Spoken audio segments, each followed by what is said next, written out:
Hi guys, what are we going to talk about today? Let me see. I think I want to talk to you about forgiveness. Now, this has been a funny one for me, but something really amazing.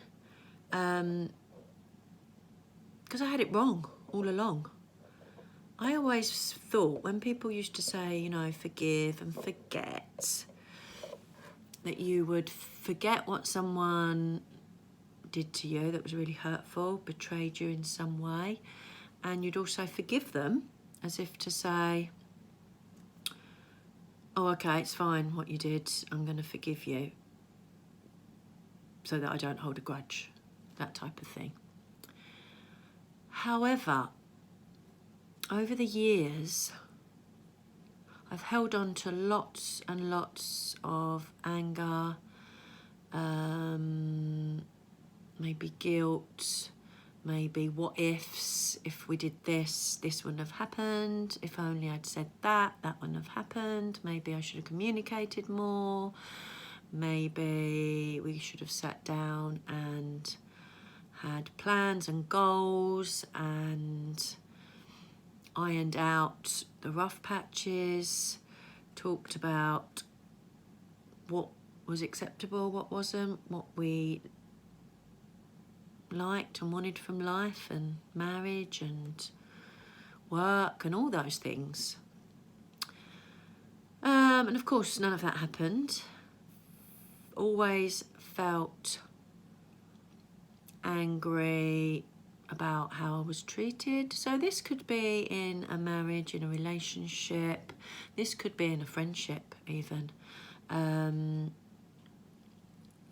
for me, this also happened with a neighbour as well. So yeah, if you feel like you've been betrayed or they've got one over on you, that was my biggest thing. Even in a job, actually.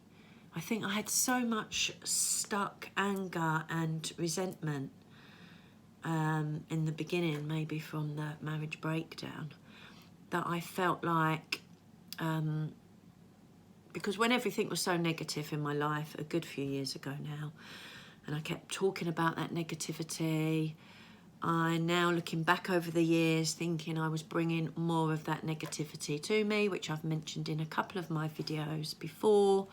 You know, my talk wasn't positive, my emotions weren't positive. You know, I was still socialising with friends, having fun, having a laugh and stuff like that. But then really deep down, and when I was on my own, I felt quite sad and I felt like everyone was out to get me. And I always remember thinking, with an incident at work, I remember thinking everybody wants to beep me over, basically. And that's how I felt. And I felt very alone and very annoyed that nobody listened, or I took it maybe to heart as well. You know, and that probably wasn't the case. It's probably from all the stuff I was experiencing in my marriage breakdown. So anyway, moving on from that, you know, I've I've worked on myself the last few years and on my healing journey, which has been amazing. And realised that actually forgiveness, you know, when people do say, oh, forgive and forget, I would always say, why? Why would I do that? No, I hate these people, what they've done to me. And it was so strong. But going deep into my meditation practice and my other tools that I've got, my breathing techniques, etc., going to different therapists, doing my teacher training on meditation, all those sort of things over the good few years, I've realised that forgiveness isn't about letting them get off the hook, thinking that what they did was acceptable and they can do it again. And even when you forgive somebody in your mind and in your practices, that doesn't mean you tell them. You don't go and tell them, oh, I forgive you now what you did to me. I mean, you can do, it's not a problem. what is quite a good way to do it is to maybe write a letter and get it out on paper, and then if you want to and it's safe enough, burn that letter. All right, that's a really good way to sort of write a letter to them, but don't actually send it, and you're sort of letting go. And forgiveness is about forgiving yourself for that moment in time when you behaved maybe crazy, maybe screaming and shouting, the anger,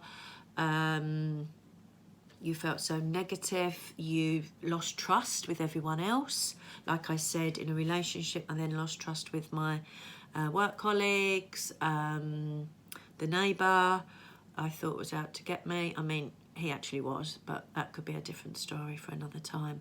But it's just the way I dealt with those scenarios, feeling like I was the victim all the time. So when we talk about forgiving, it's about actually feeling a love for yourself. Stop giving yourself a hard time of how you behaved during those moments. Like I said, when you were angry, or you may have done and said something you shouldn't have done. You know, we beat ourselves up about that for days after, months after, maybe years after, and we feel, oh, maybe I shouldn't have behaved like that. And then maybe those feelings come up in our body. Again, like I've spoken about many times, when these emotions are stuck in our body, whether it's in our chest or causes pain in another part of our body. You know, mine tends to go to my stomach and it really churns. You know, we need to get those emotions out. And this is all about ourselves and telling ourselves that we forgive ourselves the way we behaved, and sending ourselves love and kindness. That was in the past. Maybe you're not happy about the way you behaved, but you can't change that. It's in the past. Don't beat yourself up about it. Don't lose sleep over it. Don't feel that you're any less of a person and feel that you're unloved and unwanted. The first place we need to start is within ourselves, forgiving ourselves, learning to love ourselves, every aspect, even if we do hold a bit of anger and get cross and upset and get emotional, that's okay. But with deep meditation practice and some of the tools that I have, I can learn to express my anger, my emotions in the right context, when it's safe to do so, and release them so that they're not stuck in the body. And since I've been practicing forgiveness and loving kindness to myself over the last couple of years, it's made such a difference. It really has, because now those past relationships where all that anger and everything was going on, and you know, that was building up, and the churning of the stomach and the gritting of the teeth, yeah, some of you know where I'm coming from, that's gone, because I look at that other person that maybe caused that emotion and anger. But we can't be blaming other people anyway, can we? But I understand that other people can do that. But I now sort of look at those, and I'm in a position where I can actually send them loving kindness as well, and forgiveness, and think, actually, maybe they too were upset, have all those thoughts going on in their head and those stories, and feel anger, feel emotion, feel unloved, unwanted, rejected, abandoned, all those sort of things. We don't know what other people are experiencing. And I know for me it was very quick to make those judgments and think, actually, I'm the one that's upset or angry. How dare you be? Because you caused these things to happen. So yeah, it's just really about, you know, as I always say, meditation practice is so good, because you really do get out of this and come from a place of this heart and lead from there, as opposed to the constant chatter and negativity in your head. So I hope that maybe has resonated with some of you, and I hope it sort of makes sense a little bit to you. I mean, or maybe I was late in the game discovering this. But like I said, forgive yourself You are amazing. See you soon. Bye.